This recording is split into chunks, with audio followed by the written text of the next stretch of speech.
अस्सलाम वालेकुम, welcome to career corner online academy. This is Amjad Kalwar. अॼु असां नेचुरलिज़म जे बारे में पढ़ंदासीं। अॼु असांजो जेको टॉपिक आहे उहो आहे नेचुरलिज़म। नेचुरलिज़म खे जेको आहे उहो पॉजिटिविज़म बि चइबो आहे, पॉजिटिविज़म। ऐं नेचुरलिज़म लफ़्ज़ जेको आहे उहो ज़ाहिर पियो आहे त इहा फ़िलासफ़ी जेका आहे उहा डील कंदी आहे नेचर सां, यानी कि जेका फितरत आहे उन सां जेका डील करे, त यानी कि जेका ईअं चऊं खणी त नेचर जे इर्द गिर्द जेके बि शयूं घुमनि थियूं उहे सॼियूं हिन फ़िलासफ़ी जो महवर हूंदियूं। गौर फ़िक्र जेको हूंदो उहो नेचर जे हवाले सां हूंदो। त सभ खां पहिरियों अगरि असां ॾिसंदासीं त नेचुरलिज़म जेका फ़िलासफ़ी आहे उनजो फाउंडर केरु आहे, उनजो बानी केरु आहे, इन जो बुनियादु कंहिं विधो। त इन जेको बानी आहे उहो रोसो आहे, उनजो जेको मुकमल नालो आहे उहो जेन जेकस रोसो। जेन जेकस रोसो जेको आहे उन नेचुरलिज़म जो बुनियादु विधो। ठीकु आहे। उन खां बाद में हिन फ़िलासफ़ी जा वरी ॿिया मञींदड़ बि हूंदा, फॉलोअर बि हूंदा जेके हिन खे सपोर्ट कंदा आहिनि, त उन्हनि खे असां एक्सपोनेंट चवंदा आहियूं, जेके हिन फ़िलासफ़ी जा हामी हुजनि। त हाणे इन नेचुरलिज़म खे जेका मारिया मोंटेसरी जेको आहे, तव्हां लफ़्ज़ ॿुधो हूंदो, जेको मोंटेसरी स्कूल्स जो बि नालो हूंदो आहे। मोंटेसरी सिस्टम जेको आहे मारिया मोंटेसरी ॾिनो हुयो। त उहो हीउ जेको फ़िलासफ़र हिन जे हवाले सां हीउ बि नेचुरलिज़म जे हामी जे तौरु आहे। ऐं उन खां अलावा डार्विन जेको आहे, डार्विन उहो बि तव्हांजो नेचुरलिज़म जो एक्सपोनेंट आहे। ऐं मैकडोगल जेको मोटिवेशन जी थ्योरीज़ वग़ैरह ॾिनियूं आहिनि जंहिं, उहो मैकडोगल, ठीकु आहे, मैकडोगल इहो बि जेको आहे एक्सपोनेंट आहे नेचुरलिज़म जो। अच्छा, सभ खां पहिरियों अचो ॾिसूं त जेका नेचुरलिज़म आहे उहा छा चए थी। फ़िलासफ़ी ॻाल्हि कंदी आहे रियलिटी जी, त हिन जे नज़दीक जेका रियलिटी आहे उहा छा आहे, नेचर आहे। त नेचर ई जेका आहे न उहा रियलिटी आहे, हक़ीक़त आहे। ॿी शइ जेका आहे न उहा छा आहे, उहा फेक आहे, फॉल्स आहे। हाणे नेचर जेका आहे उहा जेका नेचर आहे उहा वास्तो कहिड़ी शइ सां रखे थी, असांजी मटेरियल वर्ल्ड सां रखे थी। ठीकु आहे, असांजी मटेरियल वर्ल्ड सां रखे थी। ठीकु। त हाणे जेको मटेरियल वर्ल्ड आहे उहो ई जेको आहे न हिन फ़िलासफ़ी मुताबिक़ उहा ई हर शइ आहे। मटेरियल वर्ल्ड जेको आहे उहो छा आहे, उहो हर शइ आहे। ॿी का बि शइ जेका आहे न उहा इन खां अलावा न आहे। त जेको मटेरियल वर्ल्ड खे जेका फ़िलासफ़ी मञे त उहो ज़ाहिर सी ॻाल्हि आहे जेका स्पिरिचुअलिज़म खे न मञींदी। स्पिरिचुअलिज़म खे उहा फ़िलासफ़ी जेका आहे उहा न मञींदी।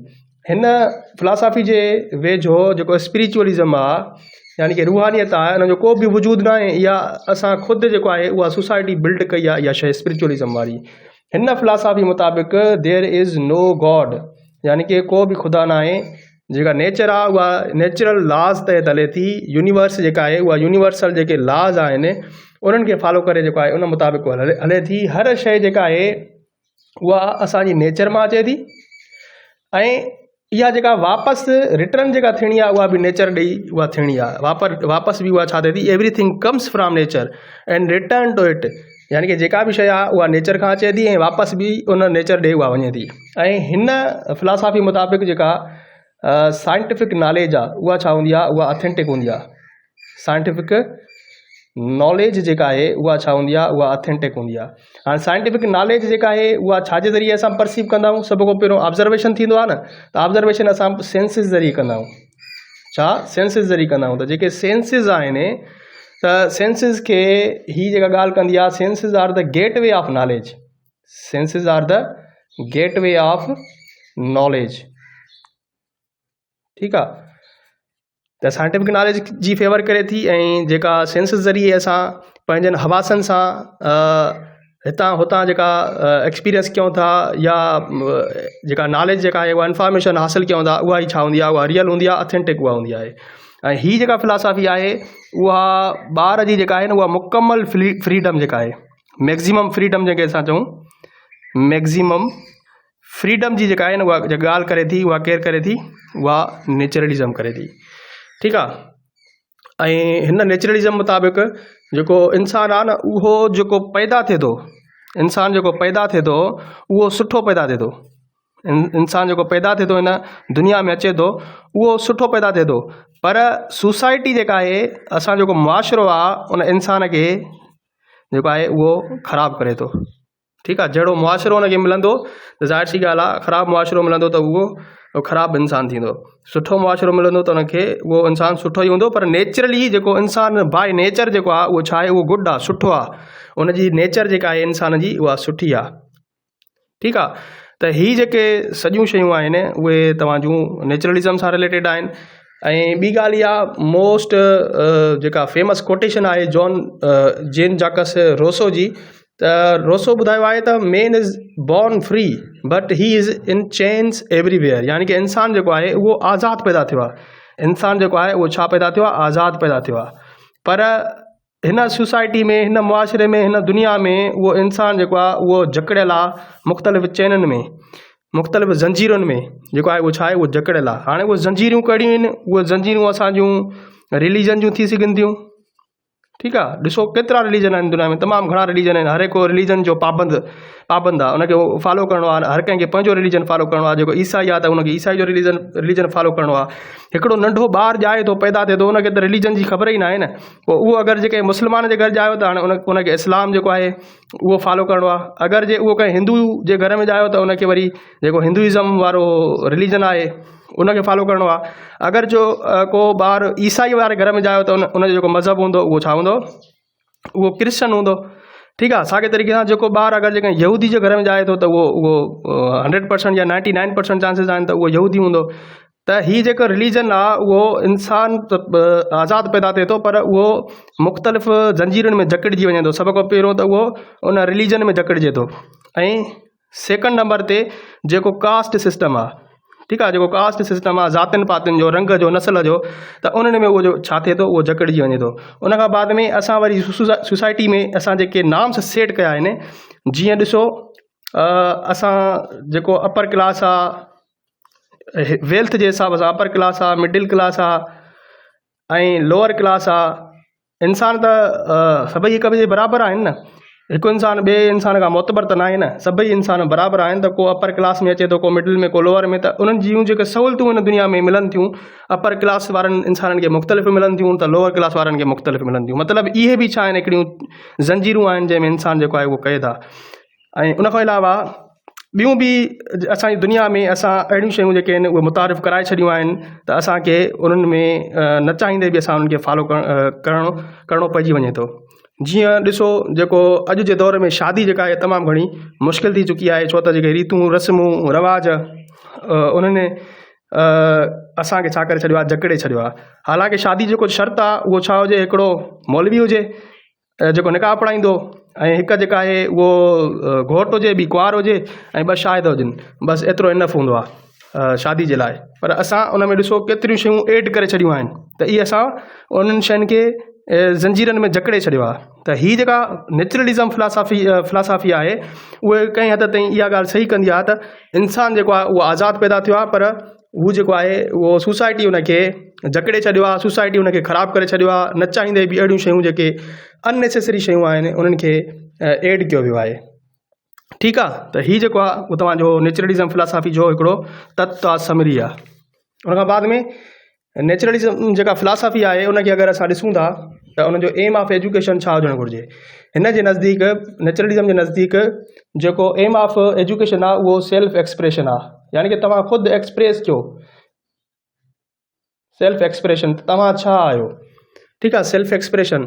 ऐं उन खां अलावा हिन फिलासफ़ी जो जेको एम ऑफ एजुकेशन इहो बि बहितरु आहे त हीअ फिलासफ़ी चवंदी आहे त जेको ॿारु आहे उनखे ट्रेन कयो त उहो हिकु जेका हैप्पी लाइफ आहे न उहो गुज़ारे सघे, हैप्पी लाइफ जेका आहे उहो छा करे सघे, उहो गुज़ारे सघे। ऐं ज़िंदगी जा जेके बि बका आहे न, ज़िंदगी जी बका जे लाइ ऐं ज़िंदगी जी मेंटेनेंस जे लाइ उहे जेके आहिनि उहो पंहिंजो सिखे शयूं।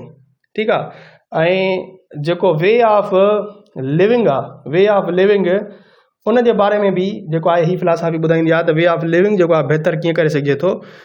असां जेको हिन दुनिया में आया आहियूं, नेचर असांखे जेको पैदा कयो आहे, त असां उन शइ खे कीअं हिन नेचर में असां कीअं सही तरीक़े सां पंहिंजी ज़िंदगी गुज़ारे सघूं था, ऐं बग़ैर कंहिं ॾुखनि गमनि ऐं जेके असांजे जेके मुआशिरे शयूं असांजे लाइ अननेसेसरी एड कयूं आहिनि उन्हनि खे इग्नोर करे असां कहिड़े तरीक़े सां पंहिंजी ज़िंदगी खे पुरसुकून गुज़ारे सघूं था। अच्छा, डिसिप्लिन जे हवाले सां ही जेका आहे उहा इहा ॿुधाए थी नेचुरलिज़म त चाइल्ड जेका आहे न उहा मुकमल फ्रीडम हुजे चाइल्ड जी, डिसिप्लिन हिन में चाइल्ड फ्रीडम जी ॻाल्हि करे थी, यानी कि जेको ॿार आहे उनजी मुकमल आज़ादी हुजे, उहो कंहिं बि शइ में पाबंद न हुजे। ऐं हिन फिलासफ़ी जेका आहे उहा चवे थी का बि पनिशमेंट जेका आहे न उहा ॿार खे न ॾिनी वञे, पनिशमेंट। ठीकु आहे, पनिशमेंट ॾींदव त उहो छा थींदो, उहो वरी उन्हनि शयुनि खां छा थी वेंदो, जकड़िजी वेंदो। करिकुलम हिन जो थोरो ॿियनि फिलासफ़ीज़ खां मुख़्तलिफ़ इन करे आहे त हाणे ॾिसो ही फिलासफ़ी जेका आहे न उहो करिकुलम ॿुधाईंदी आहे त जेके लर्नर आहे न या चाइल्ड आहे उहो ख़ुदि चूज़ करे त उनखे कहिड़ी शइ वणे थी, कहिड़ी शइ पढ़ंदो।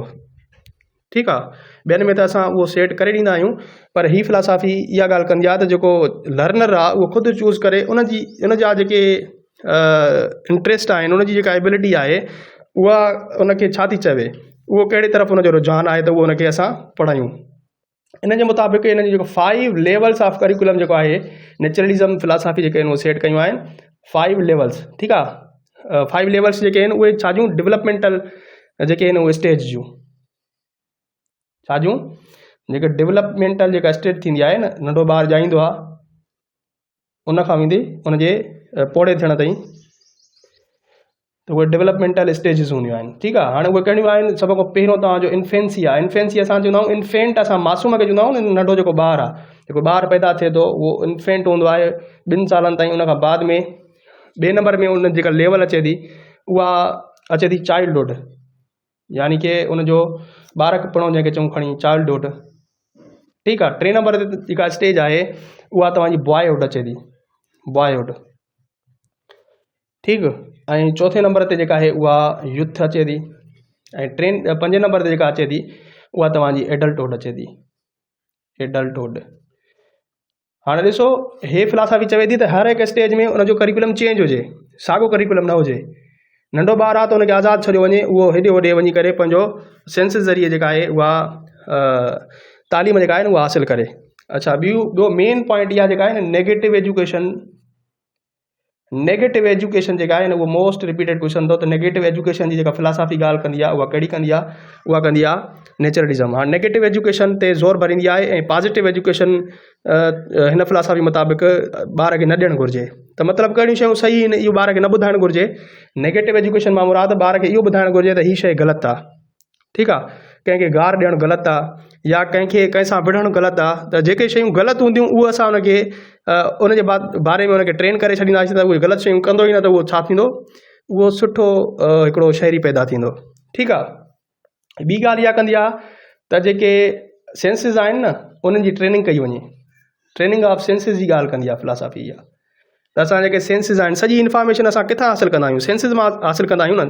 सेंसिस कहिड़ा, असांजा अखियूं, कन, नक, ज़बान ऐं चमड़ी असांजी, जेको असांखे का बि शइ ॾिसी सघूं था। अगरि न ॾिसूं त सम्झो तव्हां अखियूं बूटियो त का शइ तव्हांखे ज़ाहिर ई न थींदी न, त सेंसिस ज़रिए तव्हां परसीव ई न कंदव। कन बंदि कंदव तव्हां को आवाज़ ई ॿुधण में न ईंदो, त तव्हां उहो बि परसीव न कंदव। नक बंदि कंदव त तव्हांखे का स्मेल ई न ईंदी, त तव्हांखे ख़बर न पवंदी का शइ सड़े थी, का शइ जेका आहे उहा ख़ुशबूदार आहे, का बदबूदार आहे। ठीकु आहे, ऐं चखण सां तव्हांखे ख़बर पवंदी आहे का शइ कौड़ी आहे, मिठी आहे, खटी आहे। ऐं चमड़ी सां तव्हांखे थधि महसूसु थींदी आहे, गरमाइश महसूसु थींदी आहे, पघर वग़ैरह ईंदो आहे।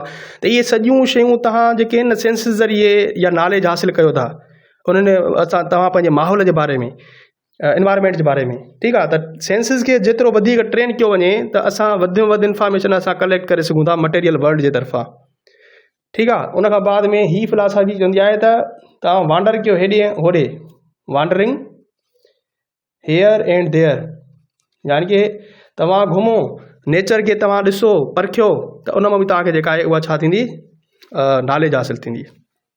ठीकु, ॿियो ही जेका फिलासफ़ी आहे उहो फैमिली में जेको ॿार खे जेका तरबियत ॾिनी वेंदी आहे उनखे वधीक फोकस कंदी आहे। त फैमिली जेको आहे न उहो मोस्ट इम्पोर्टेंट जेको आहे उहो फैक्टर हूंदो आहे या किरदारु अदा कंदी आहे फैमिली ॿार जी डेवलपमेंट में। ठीकु, टीचिंग मेथड्स जी ॻाल्हि कंदासीं असां, त टीचिंग मेथड्स जेके हिन फिलासफ़ी मुताबिक़ हूंदा, त हाणे ॾिसो चाइल्ड फ्रीडम जी ॻाल्हि हले थी जिथे किथे, त ॿार खे आज़ादु छॾियो, त हिन में टीचिंग मेथड्स उहे हूंदा जेके चाइल्ड सेंटर्ड हूंदा, चाइल्ड सेंटर्ड हूंदा। ठीकु आहे, यानी कि हिन मुताबिक़ इहो हूंदो चाइल्ड इज़ फ्री, ॿारु जेको आहे उहो आज़ादु आहे। ठीकु। हिन में जेके मेथड हूंदो उहो डायरेक्ट एक्सपीरियंस वारो मेथड, यानी कि तव्हां अगरि का शइ ॿार खे पढ़ायो था त उन मुताबिक़ किथे कमु हले थो त उते वञी करे उनखे ॾेखारियो त हे शइ जेका इहा हीअं ठहंदी आहे। शुगर जेका खंडु आहे उहा कीअं ठहे थी त उन्हनि खे तव्हां टूर ते वठी वञो, ॾिसो जेका शुगर मिल आहे उनखे ॾेखारियो त शुगर जो प्रोसेस जेको आहे हीअं आहे। जेतिरो तव्हां ॿार खे पढ़ाईंदव, पढ़ाइण सां उनखे एतिरो यादि न बीहंदो जेतिरो उहो डायरेक्ट एक्सपीरियंस करे ईंदो, उहा शइ ॾिसी ईंदो। साबुण कीअं ठहे थो, सर्फ कीअं ठहे थो, उहो तव्हां इंडस्ट्रीज़ फैक्ट्रीज़ जेके आहिनि उहे तव्हां घुमायो उनखे ॿार खे, ठीकु आहे। जेतिरो पैसो तव्हां ख़र्चु कयो था उनजे मतिलबु बुक्स ते या जेके तव्हां मुख़्तलिफ़ मटेरियल अरेंज करण जे हवाले सां, ओतिरो तव्हां सिर्फ़ु उन्हनि खे जेको आहे उहो टूर करायो, उहे शयूं तव्हां घुमायो, डायरेक्ट उहे ॾिसंदा त उनखे ख़बर पइजी वेंदी, उनजे ज़हन नशी थी वेंदियूं शयूं, ठीकु। उन खां बाद में ॿियो play way method. Play way जेको मेथड हूंदो आहे त तव्हां खेॾो, जेका शइ खेॾण सां तव्हां सिखंदा हो उहा शइ तव्हां पढ़ण सां न आहियो सिखंदा। त नंढो ॿारु जेको हूंदो उहो खेॾण सां शयूं हिक ॿिए सां उनखे तरतीब ॾियणु सिखंदो, उन्हनि खे नंढे खां वॾी जेका का शइ आहे या वरी उहा जेका ईअं चऊं खणी त शयूं ॻंढणु, उन्हनि जी लिंक जेका आहे जेका पैदा थींदी आहे, उहो सॼो कुझु इल्मु उनखे खेॾण सां प्ले वे मेथड सां अची वेंदो। ॿियो जेको आहे उहो लर्निंग बाय डूइंग, जेको तव्हांजो प्रैग्मेटिज़म में बि थींदो आहे, हिन में बि आहे लर्निंग बाय डूइंग, यानी कि जेतिरो तव्हां कमु कंदव ओतिरो तव्हां सिखंदव। त अहिड़ा मेथड्स जेके चाइल्ड सेंटर्ड हुजनि उहे तव्हांजा हूंदा, उहे किथां हूंदा, नेचुरलिज़म उनखे फेवर कंदो। अच्छा, उन खां बाद में जॾहिं असां ॻाल्हि कंदासीं त जेके स्टाइल्स ऑफ फिलासॉफीज़ आहिनि, ओंटोलॉजी आहे, एपिस्टेमोलॉजी आहे, एक्ज़ोलॉजी, सिंपली असां ॾिसंदासीं त ओंटोलॉजी स्टडी ऑफ रियलिटी हूंदी आहे। त रियलिटी हिन मुताबिक़ छा आहे, नेचर जेका आहे न उहा रियल आहे, कुदरत जेका आहे उहा छा आहे, रियल आहे। एपिस्टेमोलॉजी जेका आहे नॉलेज किथां हासिलु करे सघिजे थी, त सेंसिस ई जेके आहिनि उहे तव्हांजी ट्रू जेका ऑथेंटिक नॉलेज आहे, सेंसिस ज़रिए जेका तव्हां साइंटिफिक नॉलेज तव्हां हासिलु कयो था उहा बि उहा तव्हांजी छा आहे, उहा रियल आहे, बाक़ी ॿियूं शयूं तव्हांजी फेक आहिनि। एक्ज़ोलॉजी में वैल्यूज़ जी ॻाल्हि करे थो त हिन में हीअ ॻाल्हि इहा कंदो आहे, फिलासॉफी हीअ ॻाल्हि इहा कंदी आहे त जेके नेचर आहे उहा माण्हू जी सुठी आहे, जेको उहो ॼाए थो उहो सुठो ॼाए थो, पर जेके सोसाइटी आहे उनखे उहा ख़राबु करे छॾे थी। मॉरल वैल्यूज़ जेके आहिनि न उहे सॼा डिपेंड करनि था तव्हांजी सोसाइटी ते, बाक़ी जेको ॿारु आहे उहो पैदा जेको थिए थो उहो बाय नेचर जेको आहे उहो सुठो पैदा थिए थो, ठीकु आहे। त हीअ तव्हांजी जेका आहे उहा फिलासॉफी हुई नेचुरलिज़म, हीअ सॼो कुझु तव्हांखे नेचुरलिज़म जे बारे में ॿुधायो। इनशाला तव्हांखे उमेदु कयां थो त नेचुरलिज़म जो कॉन्सेप्ट सही नमूने क्लियर थी वियो हूंदो। वधीक मिलूं था ॿिए टॉपिक में, तेसीं ताईं अल्लाह हाफ़िज़।